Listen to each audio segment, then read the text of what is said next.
Welcome into Real Talk today. I'm Michael Liptak here with Cindy McIntyre and Alex Sanchez.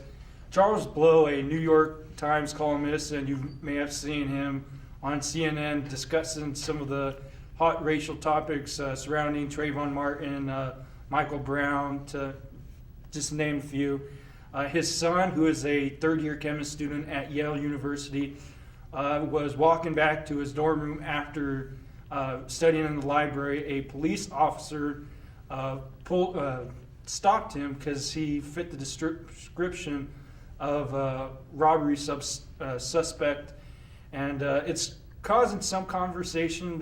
Charles Blow, who is an African-American man, as well as his son, and with these past incidences with Michael Brown and Trayvon Martin, what do you think about this, that the way policing is being handled? I mean, this police officer was a black police officer as well, so it wasn't a racial divide in between. The officer pulled out his gun, got him on his knees, and it turned out his son was not even close to the robbery. Well, this is kind of funny that we're talking about this topic today. We were in class in media law today, and we were talking about the Constitution and how our military and how our police has to deal with things now, and how they're wearing the cameras, and it kind of brought a thought to my mind. And my professor was talking. We only feel the side of it as being the citizen. We don't understand the feeling of the police and the adrenaline and how that police might handle a certain situation. He didn't know. He was assuming because they kind of have to assume when they are looking for a suspect, and in a sense, we as human beings, we naturally profile. That's what we do. Because of everything. If you see somebody at the airport, you may profile them. If you see somebody in a car, and police officers, they'll always deny that we weren't profiling if we see a car coming from Mexico or New Mexico or something. But we naturally do as humans.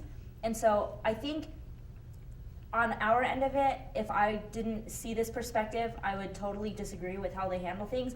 But I don't know what goes on in the police officers' minds. And so it's really difficult for me because it's a hard place to be for them, and especially when that's your job and your adrenaline's rushing, and you need to do something.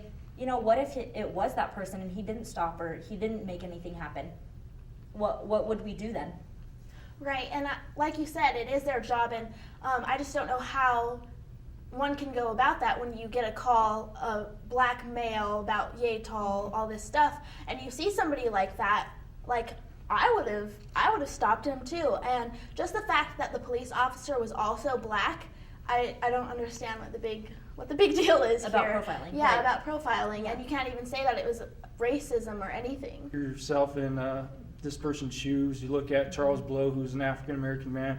He talked about how he's always dreaded that this day would come, that he would hear about his son being pulled over or stopped for no reason. I understand that police officer has to stop a suspect if they think that they may be related to the crime. But there's a better way to do it than having him get on his knees and having your gun barrel pointed right at him. What if his son got nervous and freaked out? I mean, wouldn't you, if someone was pointing a gun at you, if he made the wrong move, this police officer could have shot him, and you can't take back bullets. That's what Charles Blow wrote in his column. And you want to understand with any type of a minority. I mean, looking back at some of the TV shows when I was watching growing up, looking at the Fresh Prince of Bel-Air, there's an episode where Carlton and Will Smith are pulled over because they're driving a nice car and they're black. And at the end, Carlton seems like he didn't know about this, and it just kind of goes that there's kind of this stereotype that police officers sometimes have with people. And another thing, we, looking at us, will never be able to experience that. Like, I will never be able to experience the idea of profiling. I am profiled as something different. When I walk around, as a blonde-haired, blue-eyed, white person, white female, there is a particular profile in certain settings, the blonde, the one that doesn't know anything.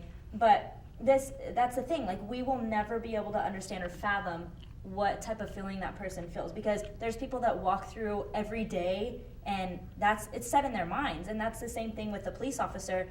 There's a certain way that they think because they are trained to think a certain way. There's a certain way that I think because over time I've been trained to think this way. There's a certain way Black, Asian, white, Hispanics, we all think that way because society and the human brain, that's just how we think. That's how it is.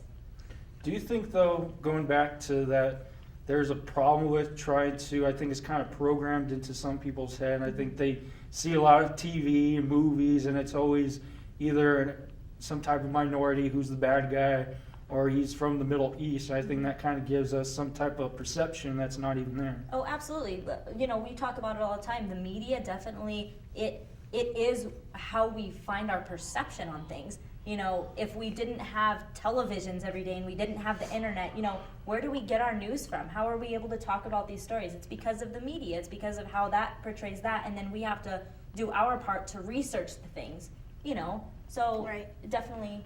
Right, and just going back to like movies and TV shows which portray the minorities in that light, even white people who are portrayed that way, they have a certain stereotype, certain ways that they dress, like if they're sagging their pants, doing like certain things, then they're profiled too. So it's not just minorities, but I do think that there is a problem in media, in TV, in movies that are training us, like you said, Right. in this society to just see somebody who looks a certain way and just say, yep, that's no good. And sometimes that's how it is, but it's up to that person, regardless of their color, it's up to that person to prove to everybody else why they shouldn't be, seen that way or thought of that way.